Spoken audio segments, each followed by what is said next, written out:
guys, Dr. Allison Bremner here with Cultivating Success, the podcast where we talk about business and chiropractic and really trying to help you young docs out there succeed as quickly as possible. We drop new episodes on the first and third Monday. Tonight, it's just going to be me on the podcast. I was just thinking I really want to talk to you guys about sort of the things I see on Facebook or just like in general. And I want to talk about hustle versus the grind because I think that they're not the same thing. And it's very interesting to me how they are portrayed. And society in general right now is like super polarized, right? Like people are either on one side or the extreme other side. And that happens in chiropractic as well. And it's just so funny how it like swings from one side to the other side. And so I'm especially talking about like money and a practice. It used to be where you should be working 5 days a week, 100 patient visits a week or a day or whatever. And you're just like working to death. And now it's the pendulum has sort of swung to the, oh, I never work. I show up 2 days a week and you're brand new in clinic or you're brand new in your office or you're a brand new associate. And you think that you're just going to show up and like work a schedule for someone who's been a veteran for a long time that's created that freedom for themselves, which is just like crazy. I see these memes that are posted on social media. And they say things like, friends are overrated. You just grind and get success. And that's ridiculous. And then you'll see the opposite, which is like, stop embracing the hustle culture and like you can't spend money when you die and it doesn't really matter. And I think that neither of those sayings are true. I think that like everything, it's in the middle. It's not either money is important or it's everything or it isn't important or it's everything. And the reality is, money and success are very important, but it isn't everything. And if you just go after money, you're probably going to be pretty unhappy. And, tonight I want to talk about kind of your first year and what I really think about, hustling and what that looks like and goal setting. And, this podcast is really if you have control of your money. So, if you have an associate position and you're just salary and there's no bonuses, this probably won't be very helpful to you. This is really about if you have control of the money you're bringing in, meaning you're paid on percentages or you're paid at least on bonuses. And if you've been listening to my podcast, I really recommend that that's sort of the position that you should go for, is that you want to be motivated by getting percentages and that the better that you do, the more you get rewarded. And because that is truly, especially if you're using your associate position as a stepping stone, that truly is giving you practice of what it's like owning your own office. A lot of you guys want to own your office. As you know, I don't think that a lot of you should, but if you do want to, you want to practice these things and have control over how much money that you bring in. So let's talk about the differences between hustle and grind. And this is like my personal definition. So if you want to argue with me, that's totally fine. But I think when you put it in this framework, I think it makes some sense. And the first thing that I want to kind of point out is the difference between hustle and grind, and just be on a total grind all the time, is the time frame. Because a hustle should be, a defined amount of time. You like get your hustle on for an amount of time. It shouldn't be forever, because a grind really is something that you are just infinitely doing. You're grinding through it. There's no time limit. It's basically like I grind until I'm successful. But like, what the hell does that even mean? So I'm a proponent of hustling and I'm not a proponent of that hard grind. And, another thing you have to think about is if you're hustling, you should have passion behind it. It should be fun, very hard. It's very hard, but it should be fun behind it most of the time. Now, sometimes it's not fun every single day, but in the most part of it, you're thinking it should be fun versus like pushing through a grind. I see as it's like miserable, but you're doing it because you want the end effort, and the way you're doing it is just absolutely miserable. And then you also think about like who you're seeing in your office. So working hard, like a hustle should be like you're working really hard to get the right people in your office, so that you're figuring out who you want in your office. You're hustling, meeting with those people, professional referrals, other networking, your online marketing should all be hustling to get the right people that you love working with. Whereas a grind is like, I just accept anyone. And so I know docs like that. And I'm like, oh, who's your ideal client? And they're like, anyone. And I'm like, that's ridiculous. And they're like, I don't care. I'm just looking to see as many people as possible. Now, if you want to do that, that's fine. I'm not going to sit here and tell you that you should or should not be doing that. But if you're just seeing anyone, I mean, anyone, that's going to be miserable for you. It just will. In the beginning, you're going to be able to tolerate those people, but eventually you're going to get burnt out. And that's why the burnout rate is so high in chiropractic, because it's just like, all I'm trying to do is just see as many people as possible without thinking about the quality of people, the kind of people that you do your best work with. I mean, that should really be who you're trying to get into the office and who you're really hustling and meeting so that you can like build up your practice to some place that you actually love to be. And so if we're talking about hustling as a short term, when I say short term, it could be like a year, could still be short term. And when you're thinking about early in practice, you're going to have a lot more hustle than when you're later in practice. But don't get me wrong, it never goes away. So I'm just give you a little example. For me, we had a little downturn on our online marketing after October. And I went on a trip in October, a long trip, an expensive trip. So I have been hustling since November to now. And it took that long. It took till April to like turn the ship. Because here's the reality: when something goes wrong in your business, it's not like an automatic, oh, let's make a quick turn and you've corrected course. It is like if you imagine a huge sailboat, like a pirate sailboat that's going one direction. And all of a sudden, if you need to turn that, I mean, it takes a lot of effort to make that turn, that boat turn. And that's what practice is. If you kind of take your eye off the ball or something happens. For us, it was just there was like a lot of Google updates, a lot of things changed. We didn't pay attention a little bit to it. And it took some time. But it's interesting because this last month in March, I had a record new patient month because we hustled, but it wasn't a forever thing. In fact, I have a trip in the end of April here, going to Mexico for like a week, hanging out, an all-inclusive 5-star hotel. And that was really the reward, because I knew it was going to take some time and some hustling. And guess how many trips I took this winter? 0. I haven't done that in 10 years. But I knew that was going to happen. There was other things, obviously Colby was leaving and Court was coming on. So I had to make sure that was going well.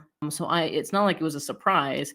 No matter what, I knew I was going to stick around. But you know what? That's the thing is, over time, you're still going to have to hustle, and it's not forever. And now the office is doing great. I feel great about going on vacation at the end of April because we have turned the boat and it's going the right direction. So you're never going to be able to completely stop hustling unless you just wither away. A lot of times, the hustle is like not that long though. You might not need to do it for like 1 month or something like that if you've been in practice for a long time. And it is really important to take breaks. So let's talk about that, because when you are on your hustle, you should still take breaks. It shouldn't be just like, oh, I'm going to hustle for a year. That's impossible. There's just no way that you can possibly keep that momentum the entire time. So this is what I like to do. I like to set a definite time. And even for me in this last winter, I still took some breaks. I still did some ski vacations, snowboarding vacations. And we still took some breaks and went up to the mountains. We just didn't like fly anywhere. So depending on where you were, obviously your first year, I mean, your breaks are going to be like, you're driving somewhere an hour out of town, maybe going for camping or something, but you still need to take a break. And I would really advise you to take breaks in some place you can really unplug, because here's the deal. If you're constantly working in your business and not working on your business, and then on top of that, not even like letting yourself reflect about what's going on, your mind never gets a rest. And so these problems that you're having, you can't quite figure out what's going wrong. It's going to be very challenging to find it because you have no perspective. And for me, I usually get my best ideas on vacation. Now, I'm not saying that I sit around on the beach and think about the office the whole time. Far from that. In fact, I don't think about it at all. It just like comes to me. And I did this philosophy talk where I was talking about like innate thought flashes. And so BJ used to talk about how he would just like all of a sudden get the answers to whatever thing he was thinking about. He did most of his writing at like 2 a.m. That's why a lot of the writing is sort of on a tangent, because that's how he sort of wrote. But when you are, and that was when it was quiet, right? He could quiet his mind. He could quiet there's no one up at that time. So for him, that was the best time to get ideas. But I gotta tell you, like I'm on vacation and let's say I've had some sort of problem or thing that I can't quite figure out, naturally the solution just comes to me when I'm like on a vacation, or like maybe I go for like a hike or something, because my mind is able to like see it from a different viewpoint. Or sometimes you meet somebody and you talk to them. The longer that you're in business, the more you like meet other business people, because entrepreneurs are really weird and crazy. So they get really excited to talk to each other because the other people can't really relate to that lifestyle. So what's really cool is when you are traveling and you start talking to people about their business, which I would highly recommend, because getting business perspective from someone who is not in chiropractic is very, very helpful. So, you got to take some breaks. So you got to get your hustle on, you got to take some breaks. You come right back and you should be refreshed and excited about hustling some more. Let's talk about your first year. So this is just a little advice for you if you're in your first year.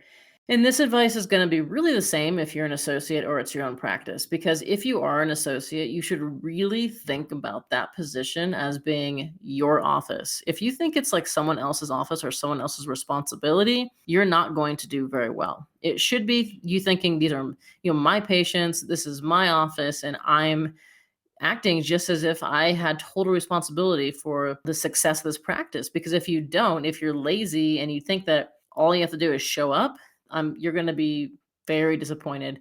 I do advocate for you guys, people that are like brand new docs or students, but I got to tell you, lately, the more kind of new docs and students I talk to, it's just crazy how a lot of you guys think that all you need to do is just show up and like magically patients come, and that you should just like, not work or hustle at all. Everything should just be kind of given to you. So let's talk about your first year and how that hustle should look, because it really should be a hustle your first entire year.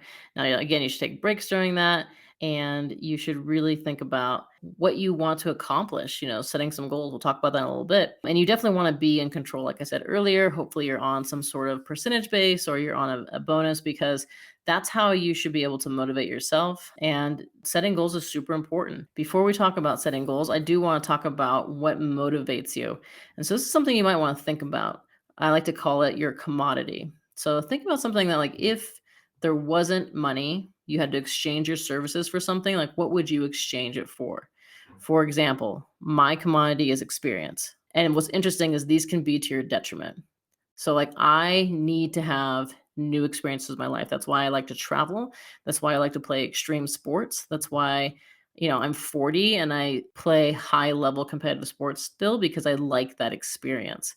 So other commodities could be like time or recognition or being a good provider, or could be power, so they're not necessarily always good, but think about what motivates you, because if you can think about this, then you're going to be able to set your rewards. If you can set your rewards, it's easier for you to be able to set goals, measure them, and track them down. Super important, because if you're not measuring your success in business, you're really just kind of floating around. It makes no sense. So let's talk about goals and how to set them. First of all, you just have to think about what things you want to accomplish, not just in your office, but like other things. Like, do you want to buy a house? Do you want to have a certain amount of money in your travel fund? Do you want to, like, I don't know, you want to have a kids or whatever you want to do, is like you're going to need money to do that. You're going to need to set goals to be able to accomplish that. And so what I like to do is you set goals, you measure them, and then you reward yourself. Because if you miss one of these steps, like if you just set goals and you don't measure them, then what's the point of that? Or if you set goals and you measure them and then you hit it and then nothing happens, like psychologically, that's really hard for you, because you're just like, oh, what's the point of that? I just hit the goal for no reason, right? So, you really want to think about your reward. Super important. For me, a reward is almost always a trip. I'm actually personally working on trying to like buy something physical, because I'm such a minimalist. I like don't like stuff, but I do recognize that it's very important to like reward myself with something that other people might call vanity. Because the thing is, when you're just like, oh yeah, I bought this, it's no big deal, like I'm just going to make more money, then psychologically that sets you up in a really good vibration. I think that I actually have figured it out. I think for me, I've been liking watches lately. However, I like minimalist watches. There's very few luxury minimalist watches. If you find some expensive watches that are minimalist, please send them to me and see if I like them, because I would like to be able to set those rewards and hit them. I've only found watches kind of in like the 3,000 range. I haven't found any ones that are more expensive than that I actually like. So I am working on that. And I think it's something that for whatever reason I sort of struggle with because I'm like, oh, I would rather just take this money and like go on a trip. But the reality is like, I just want to do both of those things. So figuring out what's important to you is super important. So things to measure when you're looking at your goals. New patients is a great measurement. I think total collections monthly. I like monthly collections and quarterly collections because you can change them and skew them rather than just like, I'm going to make this amount of money in the year because if you like mess up one month, then you're pretty much screwed. So I like monthly goals and monthly rewards. I think that you have to take a look at your conversion rate. I didn't actually think about this. In upper cervical world, conversion is super, super high typically because you've already screened the patient out. They normally have something like, migraines or vertigo or something very debilitating. And so like, yeah, of course that person's going to convert to care. I'm finding out that full spine is a little bit less like the conversion rate is actually a little bit lower. And I didn't really think it's something that needed to be worked on, but I really think that conversion rate is super important because if you're getting all these new patients and then you're not converting them to care, I mean, one, that's a lot of money wasted because obviously getting new patients is going to be the thing that's costing you the most money. So man, you got to nurture those people. You got to make sure that they want to stay, make sure that they feel welcome and listened to and they're having a good experience because people stay because of the experience, not because of your care. I know that you guys think that being the world's best adjuster is going to make people refer and love the office, but it's actually not the thing that makes them stay. It's how does the environment feel? Do you put them in a relaxing situation? Do you give them birthday gifts? Do you do these things that make them love the office? That actually helps conversion, helps people stay, and actually helps you get referrals.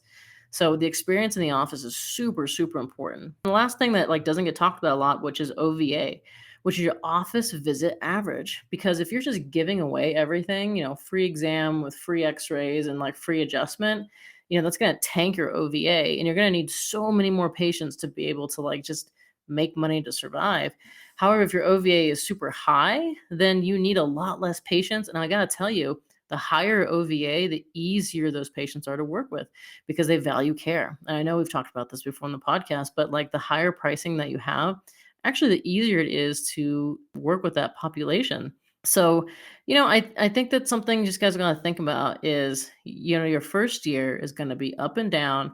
It's going to be harder than you expect. The thing is, like when I was in school, I really hated professors that would say, oh, now, you're going into the real world so hard.